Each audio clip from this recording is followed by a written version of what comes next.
અયોધ્યામાં રામ મંદિરમાં પ્રાણ પ્રતિષ્ઠાનો સમય નજીક આવી ગયો છે.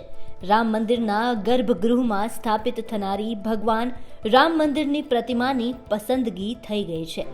ગર્ભગૃહમાં કર્ણાટકના મૈસૂરના અરુણ યોગીરાજની બનાવેલી 51 ઇંચની પ્રતિમા ગર્ભગૃહમાં સ્થાપિત કરાશે. તેનું અધિકારિક એલાન 5 જાન્યુઆરીએ શ્રી રામ જન્મભૂમિ તીર્થ ક્ષેત્ર ટ્રસ્ટના મહાસચિવ ચંપત રાય કરશે.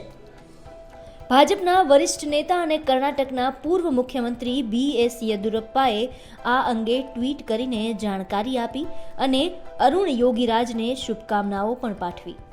અરુણ યોગીરાજે આ મૂર્તિ 6 મહિનાના કઠોર પરિશ્રમ બાદ તૈયાર કરી છે. આ પ્રતિમાઓને અયોધ્યામાં રામ મંદિરમાં સ્થાપિત કરાશે.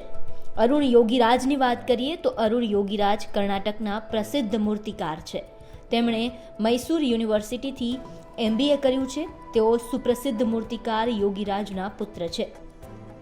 તેમનું 5 પેઢીઓથી મૂર્તિ બનાવવાનું કામ છે. તેમણે સુભાષચંદ્ર બોઝની 30 ફૂટ ઊંચી પ્રતિમા બનાવેલી છે. નેતાજીની આ પ્રતિમા અમર જવાન જ્યોતિ પર સ્થાપિત કરાઈ છે. જ્યારે કેદારનાથમાં આદિ શંકરાચાર્યની પ્રતિમા પણ તેમના દ્વારા બનાવવામાં આવેલી છે. આદિ શંકરાચાર્યની પ્રતિમા 12 ફૂટ ઊંચી છે. આ ઉપરાંત હનુમાનજીની પ્રતિમા, નંદીની પ્રતિમા સહિત ઘણી જ પ્રતિષ્ઠિત કહી શકાય તેવી મૂર્તિઓનું નિર્માણ તેમના દ્વારા કરવામાં આવ્યું છે. અરુણ યોગીરાજના માતા સરસ્વતીજીનું કહેવું છે કે તે પોતાના પુત્રની પ્રગતિથી ખૂબ જ ખુશ છે. તેમણે કહ્યું કે તેમના પુત્રએ તેમને પણ ભગવાન રામની મૂર્તિ હજુ સુધી નથી દેખાડી. દેશમાં પ્રખ્યાત મૂર્તિકારોમાં સામેલ અરુણ યોગીરાજે ખૂબ નાની ઉંમરમાં મૂર્તિકળાની દુનિયામાં પોતાનું હુનર દેખાડવાનું શરૂ કરી દીધું હતું.